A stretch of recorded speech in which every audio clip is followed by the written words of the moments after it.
Today we've got the first look at the new design of the Samsung Galaxy Z Fold 6 thanks to a new live video on top of more confirmations of the specs, so make sure you hit subscribe now and we'll get right into it.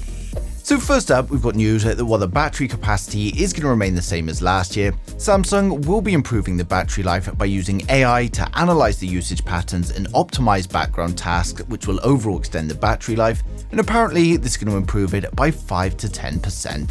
So this is great news for those of you that want longer battery, but to be honest, there are already plenty of adaptive battery saving features in the One UI software, and I've placed a link to my video covering them all down in the description below for those of you that want to go and check it out. Next up, before we get into the design reveal of the Z Fold 6, we've got a couple of tweets from Leaker Crow. Now the first one advises that there are test devices of the Fold 6 Ultra that support the S Pen for both internal and external use, and of course this is very vague, but if there is to be a Fold 6 Ultra, then it's going to need some specs to differentiate itself from the standard model, and S Pen support for both displays would be a good start, but to be honest, it's something that I would expect for the standard model as well. Now his second tweet gives us the release schedule for all of the upcoming Galaxy devices, and as you can see, he says that the Fold 6 Ultra and the Fold 6 FE are under review. Now Ross Young previously tweeted to say that there's just one Fold 6 panel for launch, although there could be a lower cost version without a digitizer later on.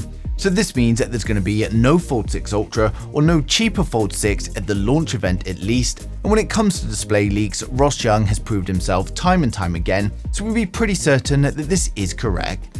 Now next up, we've got the Z Fold 6 design revealed thanks to a case manufacturer Thinborn, and they tweeted these images here and then deleted them soon after. And interestingly enough, they've also leaked the cases for the Pixel 9 and the Pixel Fold 2. We can see from the CAD they've posted though that the Z Fold 6 does look to be a similar design than the one we saw showcased a few weeks ago by OnLeaks, and we're finally getting a Fold with a wider form factor. The CAD here does appear to be a little bit thinner than the design that was showcased by OnLeaks, and I thought that this could have just been the angle as it does show the same boxy design similar to an S phone, but unfortunately, thanks to new leaks, it appears that this CAD is actually more accurate and the ones from OnLeaks seem to be incorrect. We've got this new video here that shows the Fold 6 exterior display tempered film, and this was tweeted by Ice Universe, but it gives us a good look at what sort of size we can expect from the new Z Fold 6 external display. As well as the video, he also tweeted a photo of it next to the previous Fold 5's glass, and as you can see, it is wider, but not by as much as we thought. As you can see, it's coming in at 60.2mm, and this makes it only 2.8mm wider, and it also looks to be a little bit taller, but this isn't as wide as we're expecting, and it also makes my renders way too wide, so I'll correct these in the next video. Now personally, I found that the Fold 5 screen was too narrow for my liking, so I welcome any widening to the display. I just wish that it was a little bit more, and I'd like to see something closer to the width of the S24 Ultra.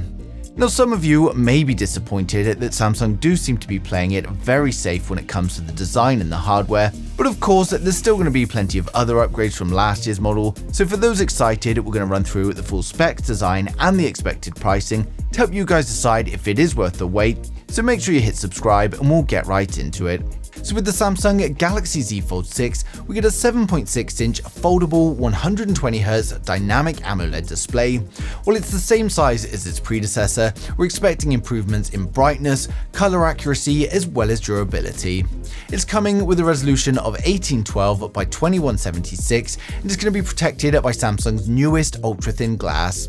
Now there's also going to be less visible creasing in the center of the new foldable display, as well as water and dust resistance. For the external display, we get a 120Hz dynamic AMOLED protected by Gorilla Glass Victus 3. It's going to be a 6.2-inch display, and while the current resolution is unknown at the moment, Samsung are reportedly working on a much wider aspect ratio, and we're also going to see improvements to the brightness and color accuracy, and it will of course have a punch hole camera in the top center.